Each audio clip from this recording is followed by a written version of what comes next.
Hello and good afternoon.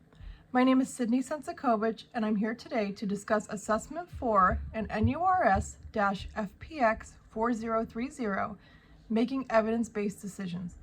This assessment includes a case study involving a pediatric patient that just received a diagnosis of cystic fibrosis after back-to-back hospitalizations due to recurrent infections and malnutrition.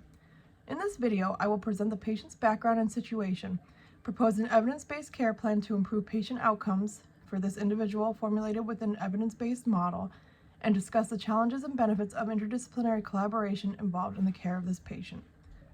So let's start with the background. The patient is a 2-year-old female named Caitlin Bergen who was admitted to Valley City Regional Hospital with a diagnosis of pneumonia and malnutrition. The nursing assessment revealed that this was Caitlin's second admission with pneumonia within the last 6 months. This raised obvious concern for an underlying cause to support the recurrent infections and malnutrition. Further investigation through laboratory studies and diagnostic testing concluded the root cause to be cystic fibrosis.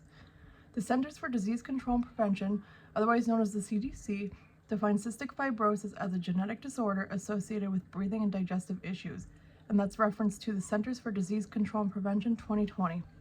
Individuals with CF produce thick, sticky mucus that is difficult to expectorate, leading to blocked airways, causing lung damage and trapping germs and pathogens that increase the likelihood of recurrent infections. CF also prohibits certain proteins that are necessary for normal digestion from reaching the intestines, which decreases the body's ability to absorb the nutrients it needs from food that is consumed, contributing to the malnourished appearance. Caitlin and her family traveled well over an hour to get to Valley City Regional Hospital, as they come from a small town with a significant lack of resources when it comes to the pediatric population. Due to the nature of this disease, compliance with medications and treatments is crucial in maintaining overall health to promote a good quality of life and prevent recurrent hospitalizations. Caitlin's parents are married but currently separated, and both of them work full-time jobs with long hours. Being that travel is a concern, especially in the winter months, the healthcare team involved in Caitlin's care at Valley City Regional Hospital have opted to involve social services and her primary pediatrician to help coordinate care and provide medical assistance for Caitlin and her family back in their hometown of McHenry. The healthcare team collaborated with Caitlin's primary physician, Dr. Benjamin, via Skype to discuss ongoing care for her once she arrives back home in McHenry. It is discovered during this encounter that her pediatrician has never cared for a patient with cystic fibrosis in his practice and is unfamiliar with some of the medications and treatments and how to correctly order them. It is also noted that he does not have telemedicine access to Valley City Regional, so any and all consults will occur informally via Skype or text messaging. Collaboration also took place with a social worker from McHenry to inquire about potential financial and emotional support resources that are available for Caitlin and her parents back home. Unfortunately, with McHenry being a small town, there aren't many options available. The Bergens have good insurance, however, Mr. Bergen was unemployed for some time and money is tight at the moment, so whatever needs to be paid for out of pocket may pose difficulty for the Bergens to afford. As far as support groups and access to resources, there are no nearby groups or libraries to provide either of those, and while working full-time and caring for a now chronically ill child, traveling is not always ideal in this case. So let's move on to the care plan of the patient. Early intervention is imperative for managing the individual with CF. As soon as a diagnosis is made, medications and treatments should be initiated immediately, and education should be provided to patients and their families to ensure understanding of the teaching to effectively manage the disease to maintain continuous compliance with care. And that'll be referenced to CHEN 2021. An effective evidence-based care plan is crucial in planning care for an individual like Caitlin, as she will need different medications, treatments, and interventions provided by different disciplines to improve her quality of life and prevent frequent hospitalizations moving forward. The goal of treatment is focused on airway clearance and replenishing missing vitamins and proteins to assist with adequate digestion. The pediatric hospitalist, RT, RN, and social worker at Valley City Regional, in collaboration with the primary pediatrician and hometown social worker, have already begun to compose an initial care plan for Caitlin prior to discharge. She was initially administered aerosol nebulizer treatments by the respiratory therapist that resulted in the buildup of thick secretions, so chest physiotherapy was then applied to thin and loosen the thick substance. Chest physiotherapy works in conjunction with bronchodilators and mucus thinners in order to assist in thinning secretions and permitting successful expectoration of the thick, sticky substance. And that's in reference to the National Heart, Lung, and Blood Institute 2022. This is a crucial intervention that will be integrated into Caitlin's everyday life to prevent thick secretions from entrapping pathogens in the lungs, leading to infections and hospitalizations. Overall, this is meant to improve lung function and assist in easier breathing due to thinning and clearing of pulmonary secretions that are difficult to get rid of without it. In regards to all the respiratory ailments, it is highly recommended that these individuals are up to date with all immunizations, especially the seasonal flu vaccine. That's also in reference to CHEN 2021. Avoiding respiratory illnesses at all costs and protecting that system is crucial in preventing severe illness in these compromised individuals and keeps them free from hospital admissions. Diet and nutrition are two very important key factors to be included in the care plan of the individual with cystic fibrosis. Getting children to eat a healthy, well-balanced diet can be challenging the way it is, but in a chronically ill child who requires specific dietary requirements to maintain optimal gut health can be quite the obstacle. There are different tips and tricks to try when attempting to maintain a healthy balance to the cystic fibrosis patient's recommended diet. Things like positive reinforcement, structured meal times, and integrating fun into food can help the child become more interested in eating and taking supplements. Avoiding a stressful environment despite the circumstances can help encourage the child to eat their meals as they may start to look forward to them.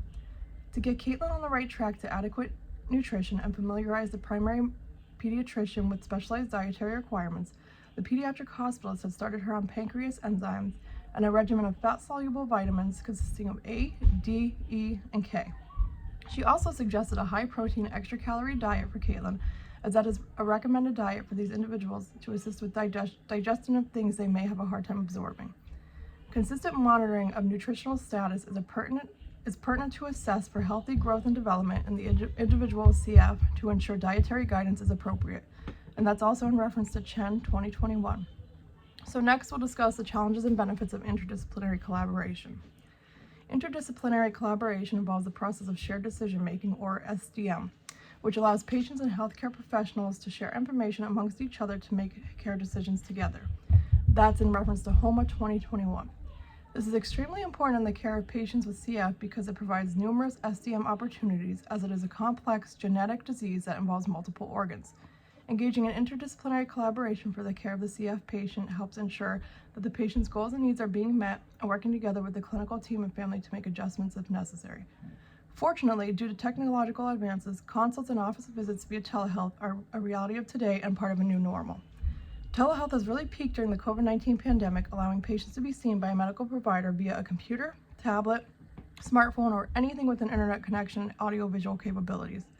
This option significantly helps those patients who are chronically ill or unable to make it to appointments very easily due to extensive travel, illness, mobility issues, etc., to still be able to be seen and evaluated by a healthcare provider. Caitlin and her family will benefit from this due to the distance they live from the hospital that is providing her care. She can still be seen by those providers on her case without actually having to travel unless of an emergency.